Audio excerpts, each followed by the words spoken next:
요즘 나무와 산의 색깔을 보면 너무 예쁜 것 같습니다. 가지마다 갓 올라온 연초록 이파리들이 나무들을 새롭게 하고 있습니다. 연초록 색깔은 어린이 색깔이라고 할 수가 있습니다. 이파리가 이제 막 돋아난 색깔이기도 하고 봄의 색깔이기도 합니다. 오늘은 어린이 주일입니다. 코로나 상황이라 예배가 제약을 받고 있지만 그래도 어린이 주일을 맞이하여 주일학교와 통합예배를 드리게 된 것을 감사하게 생각합니다. 오늘 예배는 어린이들과 함께 예배를 드리고 있습니다. 이제 아이들을 다 키웠고 자녀들이 다 커서 가정을 이룬 분도 계시고 심지어는 손주를 보신 분도 계실 것입니다. 그래서 나는 어린이 주일과 관계가 없다고 생각할 수도 있습니다. 하지만 자녀들을 다 키웠어도 우리는 어린 아이들에게 관심을 가져야 합니다. 왜냐하면 우리는 교회의 한 몸이고 또 영가족이기 때문입니다. 그러므로 교회의 아이들을 우리의 자녀라고 생각하고 관심을 가져야 합니다. 우리 모두 함께 성안교회의 다음 세대를 양육할 책임이 있습니다. 다음 세대는 교회의 미래입니다.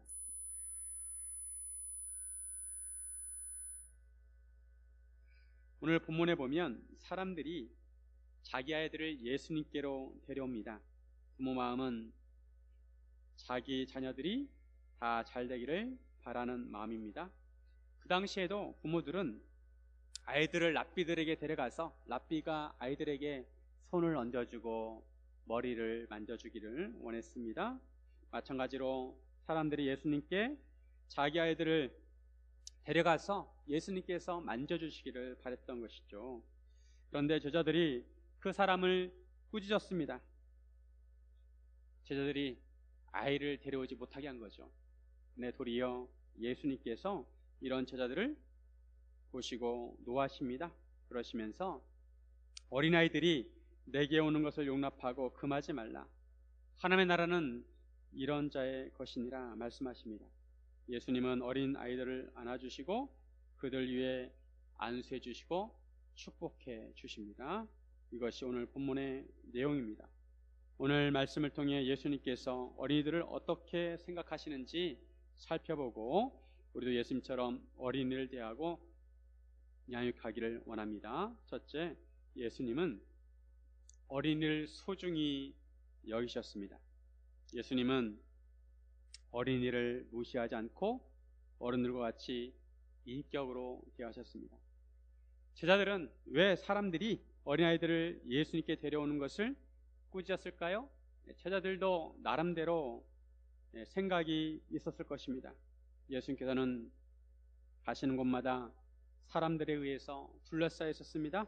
예수님은 말씀을 가르치시고 병자를 고쳐주시고 귀신 들린 자에게서 귀신을 쫓아내 주셨습니다.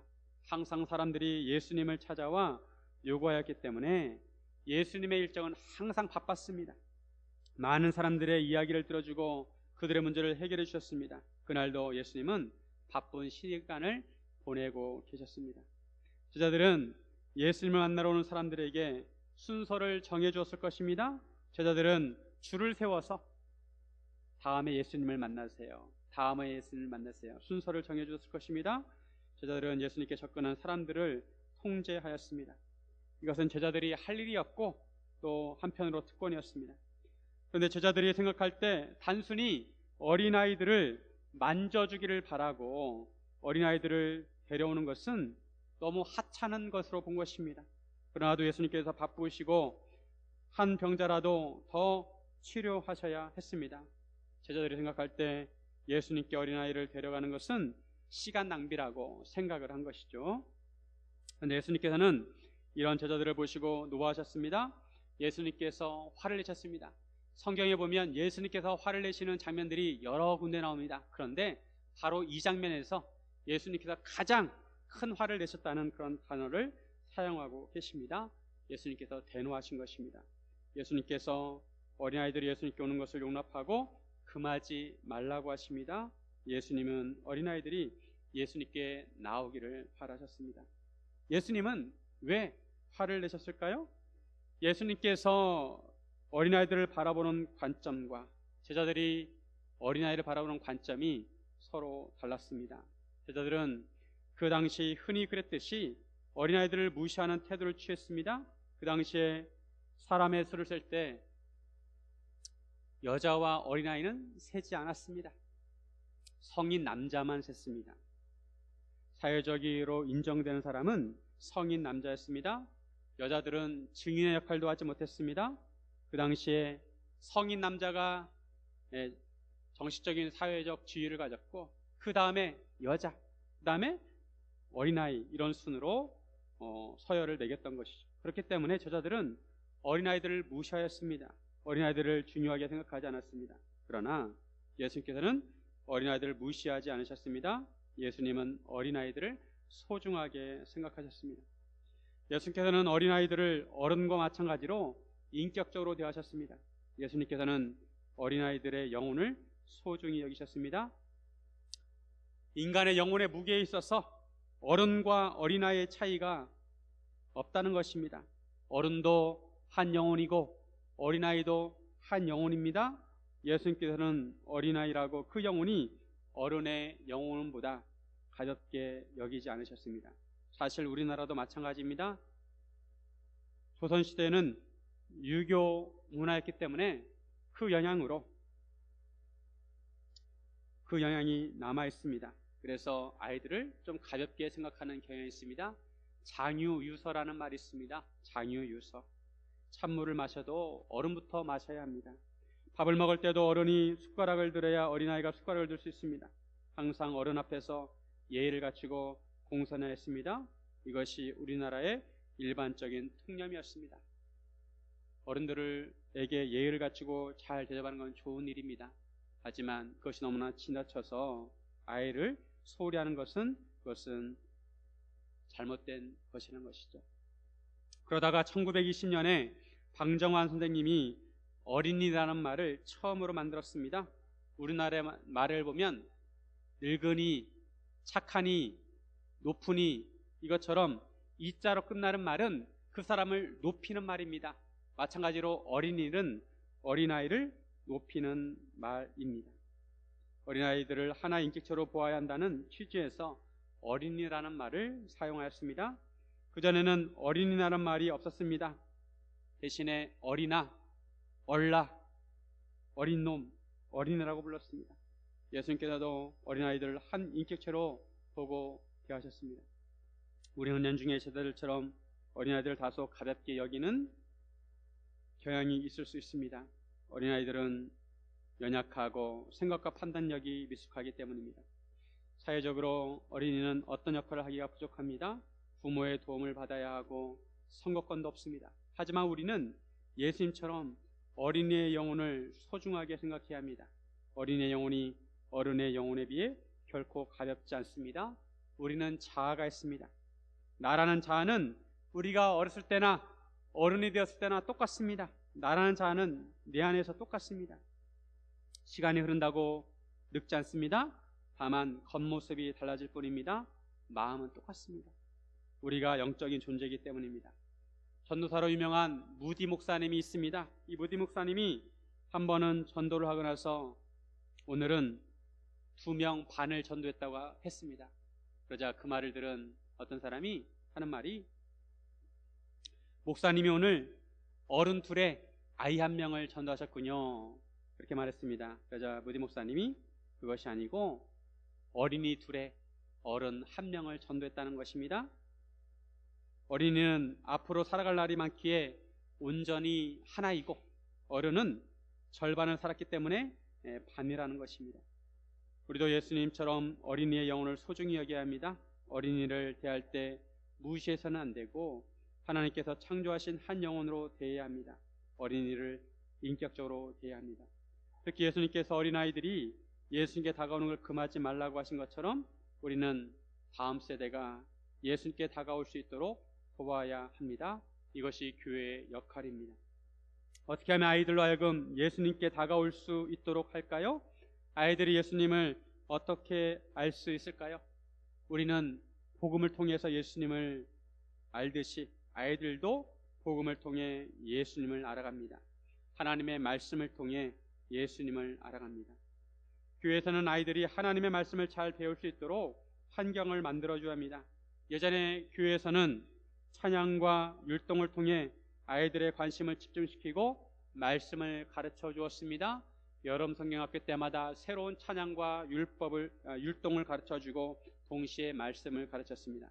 그런데 요즘은 시청각이 발달한 시대라서 단순히 찬양과 율동만 가지고는 아이들의 관심을 끌 수가 없습니다. 물론 하나님의 말씀만 잘 가르치면 되지 다른 것이 뭐가 필요하느냐라고 할 수가 있습니다. 그러나 교육 방법에 따라서 배움의 질이 달라집니다. 복음은 변하지 않을지라도 복음을 어떻게 가르쳐야 아이들이 잘 배울 수 있는지 방법을 개발해야 합니다. 왜냐하면 세대가 달라지고 아이들의 성향과 사고방식과 문화가 달라지기 때문입니다. 사회 환경이 달라지고 있습니다. 2007년도에 스마트폰이 나오면서 많은 사람들이 스마트폰의 영향을 받게 되었습니다. 요즘은 스마트폰 없이 일처리가 안 되는 그런 사회에 살고 있습니다. 이것과 마찬가지로 스마트폰과 마찬가지로 메타버스 시대가 옵니다. 메타버스는 가상현실, 증강현실 이런 의미가 있습니다. 이런 환경에서 아이들의 눈높이에 맞추어 가르쳐야 합니다. 그러기에 교회에서는 아이들이 복음을 잘 이해하고 하나님의 말씀을 잘 배울 수 있도록 환경을 만들어 주어야 합니다. 요즘 새롭게 지은 학교들을 가보면 얼마나 시설이 좋은지 모릅니다. 학교 안에 극장도 있고 놀이터도 있고 시청각 자료실도 있습니다. 예전에는 교회가 시설이 제일 좋았습니다. 그러나 요즘은 교회가 사회시설을 따라가지 못합니다. 그럼에도 우리는 아이들의 눈높이에 맞추어야 하고 아이들이 예수께 다가갈 수 있도록 도와주어야 합니다. 어른들의 기준을 가지고 아이들로 하여금 맞추라고 하는 것은 예수께 나아가는 문턱을 높이는 것입니다. 요즘 모든 건물마다 휠체어가 다닐 수 있도록 편하게 시설을 만들어 왔습니다. 마찬가지로 교회는 아이들이 쉽게 접근할 수 있도록 환경을 만들어 줘야 합니다. 아이들이 오고 싶은 교회를 만들어야 합니다. 그래서 아이들이 하나님의 말씀을 잘 배우고 예수님께 다가올 수 있도록 해야 하는 것입니다. 이를 위해 우리는 함께 기도해야 하는 것입니다. 사랑하는 여러분, 우리 교회가 많은 아이들을 예수님께 인도하는 교회가 되기를 주님의 이름으로 축원드립니다. 둘째로 예수님은 어린이를 하나님 나라의 주인공으로 보셨습니다. 예수님께서는 어린이를 하나님 나라의 끄트머리에 있는 존재가 아니라 하나님 나라의 중심에 있는 주인공으로 여기셨습니다. 예수님께서 아이들을 가리키면서 하나님의 나라는 이런 자의 것이라고 하셨습니다. 어린이는 하나님 나라의 주인공이라는 것입니다. 그 당시에 어린이는 주인공인 적이 없었습니다. 항상 변두리에 있었고 주변에서 맴도는 존재였습니다. 예수님께서 하나님의 나라가 어린이의 것이라고 하신 이유는 무엇일까요? 오늘 15절 말씀 함께 읽겠습니다. 시작.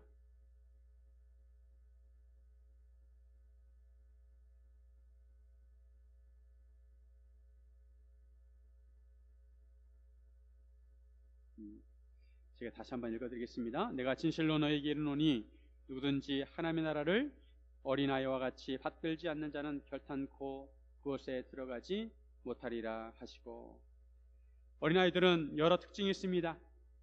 보기에는 귀엽고 예쁜데 한편으로 판단력이 약해서 어리석은 면도 있고 늘 돌봐주어야 하고 때로는 억지를 부리기도 합니다. 하지만 예수님께서 하나님의 나라가 어린이의 것이라고 하신 말씀의 의미는 어린아이처럼 하나님의 나라를 받들어야 한다는 것입니다. 하나님의 나라를 받든다는 것은 하나님의 나라를 받아들이는 것을 말합니다. 15절을 쉬운 성경으로 보면, 쉬운 성경 띄워주세요. 쉬운 성경. 내가 너희에게 진정으로 말한다. 어린이처럼 하나님 나라를 받아들이지 않는 사람은 결코 그곳에 들어가지 못할 것이다. 즉 하나님 나라를 받든다는 것은 하나님의 나라를 받아들인다는 것입니다. 예수님께 말씀하시기를 어린아이처럼 하나님의 나라를 받아들이지 않는 자는 결탄코 하나님 나라에 들어가지 못한다는 것입니다. 하나님의 나라를 받아들일 때 어린아이처럼 받아들여야 하나님의 나라에 들어갈 수 있는 것입니다. 어린아이들은 모든 것을 단순하게 받아들입니다. 하나님의 나라를 받아들일 때 스펀지가 물을 빨아들이듯이 그렇게 받아들입니다.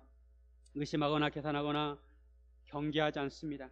어린아이들을 흔히 엄마의 껌딱지라고 합니다. 엄마의 착 달라붙어서 떨어지지 않습니다. 마찬가지로 어린아이들이 하나님의 나라를 받아들일 때 이처럼 착 달라붙어서 순수하게 받아들인다는 것입니다. 그런데 어른들은 하나님의 나라를 어떻게 받아들입니까? 어른들은 생각이 복잡합니다.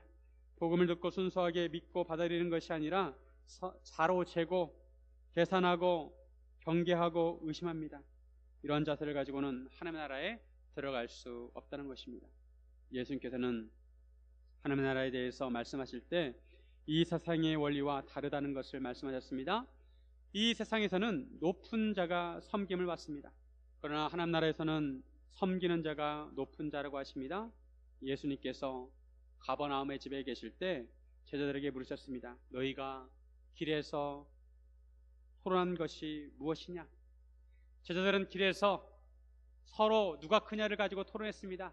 이제 예수님의 나라가 임하면, 예수님의 왕이 되시면 이제 국무총리는 누가 되고 대통령 비서실장은 누가 하느냐, 이걸 가지고 제자들끼리 서로 토론을 한 것입니다. 제자들은 신경이 예민해 있었습니다. 이때 예수님께서 말씀하십니다. 누구든지 첫째가 되고자 하면 무사람의 끝이 되며 무사람을 섬기는 자가 되어야 하리라. 첫째가 되고 싶으냐? 그러면 섬기는 자가 되라고 하신 것입니다.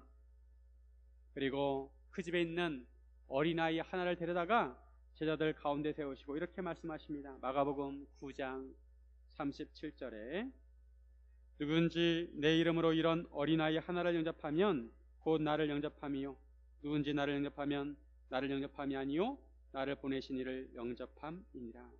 예수를 영접하면 하나님을 영접하는 것처럼 어린아이 하나를 영접하면 예수님을 영접하는 것과 같다고 말씀하십니다. 무슨 말입니까? 어린아이들을 대할 때 예수님을 대하듯이 그렇게 하라는 것입니다.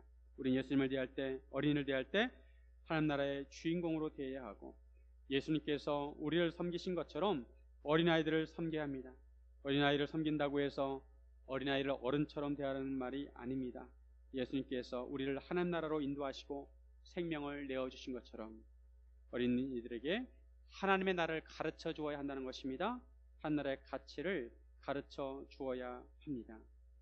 아이들과 대화를 나눌 때 우리는 그저 단순한 대화만, 가벼운 대화를 나눕니다. 학교 잘 갔다 왔니? 밥 먹었니? 오늘 누구랑 놀았니? 어떤 선물을 받고 싶어? 이런 단순한 질문합니다. 하지만 아이들이 비록 어릴지라도 아이들이 영적인 세계에 대해서 생각할 수 있는 질문을 할 필요가 있습니다. 아이들은 보이는 세계에 익숙합니다.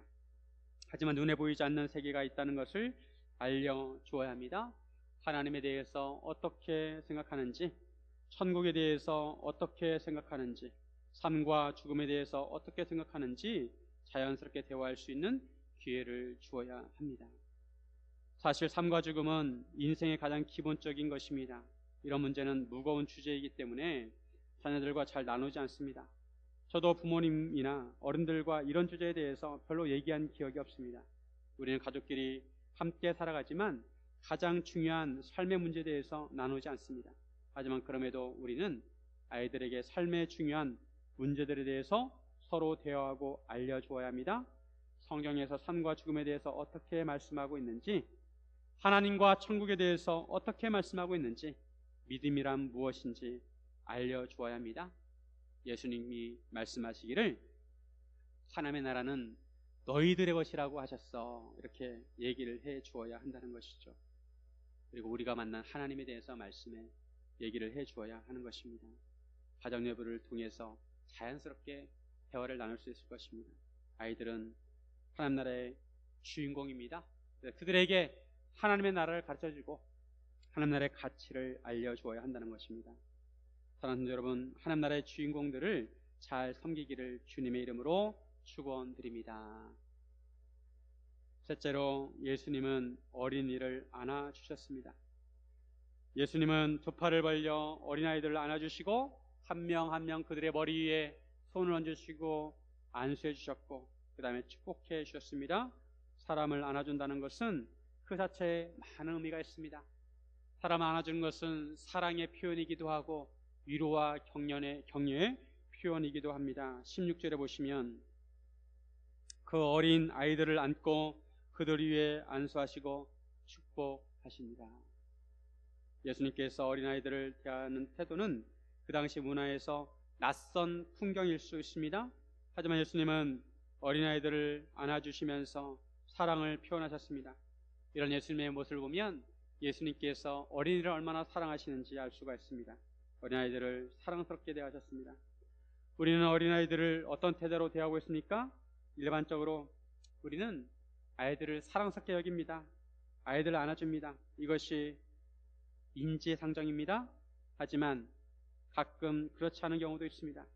최근에 정인이 사건이 이슈가 되었습니다. 정인이는 8개월 되었을 때 한 가정에 입양되었습니다. 그리고 16개월이 됐을 때 밥을 먹지 않는다는 이유로 양부모에게 폭행을 당해서 사망하였습니다. 그리고 그동안 많은 아동학대를 당했다는 것이 드러나서 사회적 공분을 사고 있습니다. 특히 이 양부모가 기독교인이라고 해서 기독교인들에게 충격을 주고 있습니다. 그런데 이런 아동학대에 대한 뉴스가 끊이지 않습니다. 잊을만 하면 나옵니다. 부모가 아이를 낳고 아이를 기르는 과정은 결코 쉽지 않습니다. 부모로서 책임있게 행하는 것이 쉽지 않습니다.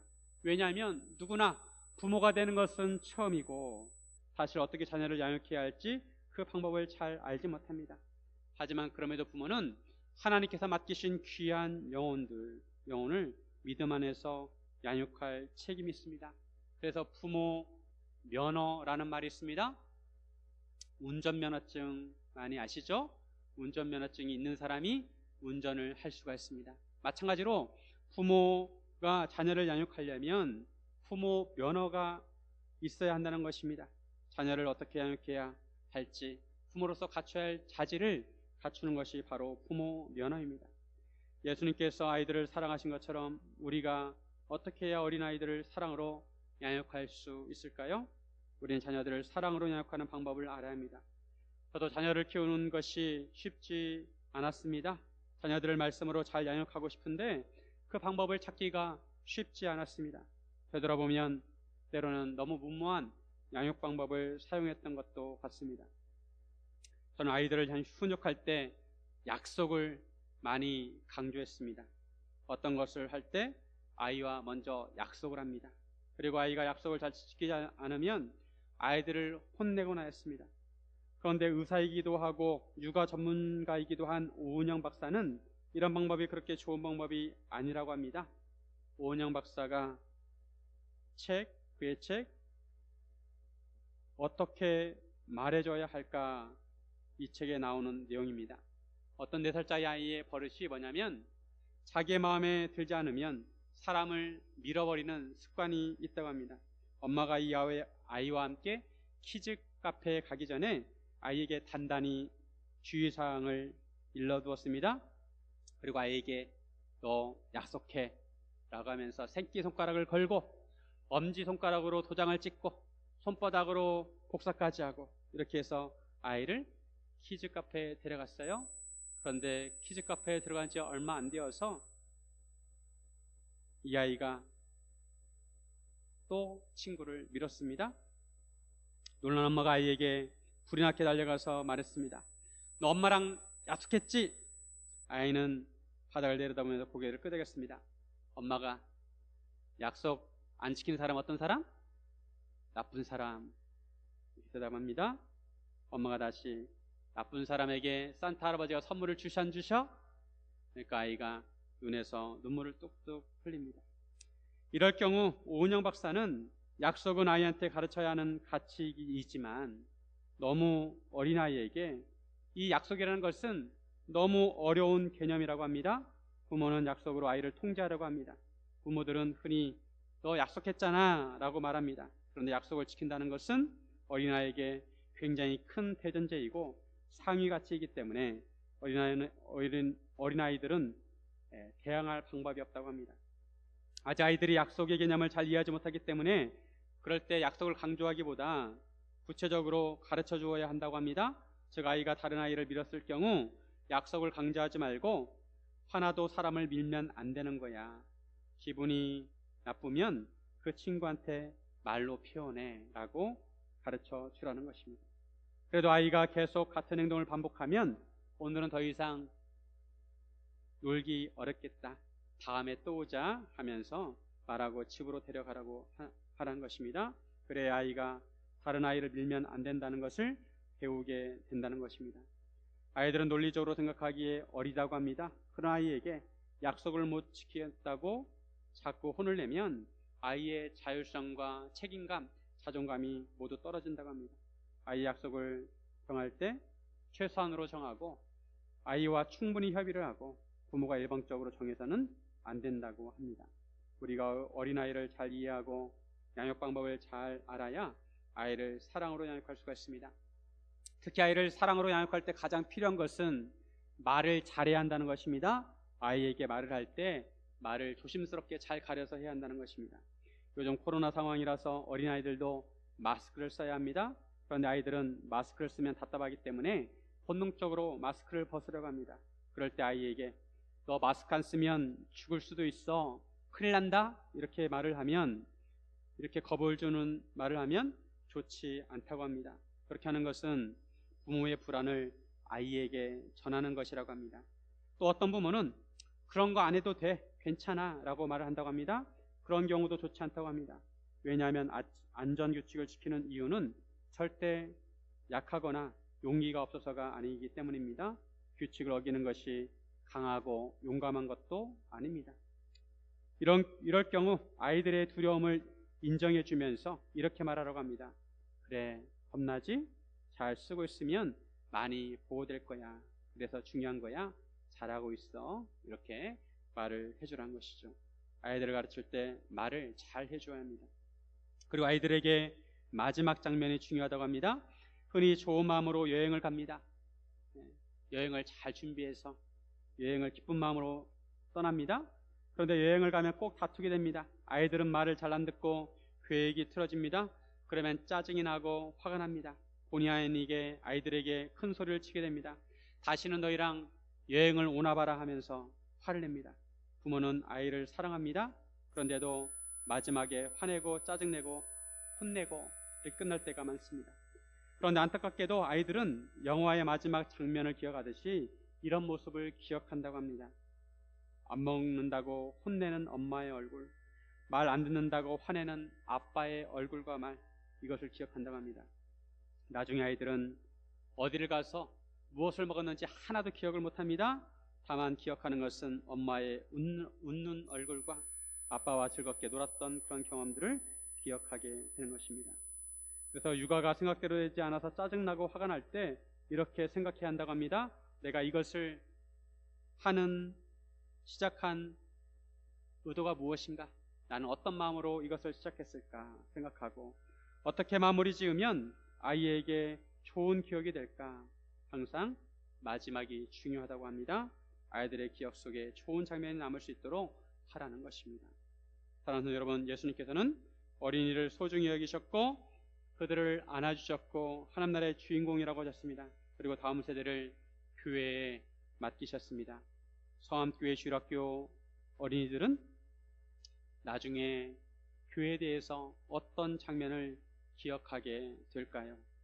우리 성암교회가 예수님처럼 어린이를 소중히 여기고 안아주고 다음 세대를 하나님의 말씀으로 믿음으로 양육하기를 우리는 함께 기도해야 할 것입니다. 그래서 성암교회 다음 세대가 하나님 나라의 주역이 되기를 주님의 이름으로 축원드립니다. 이렇게 기도하겠습니다.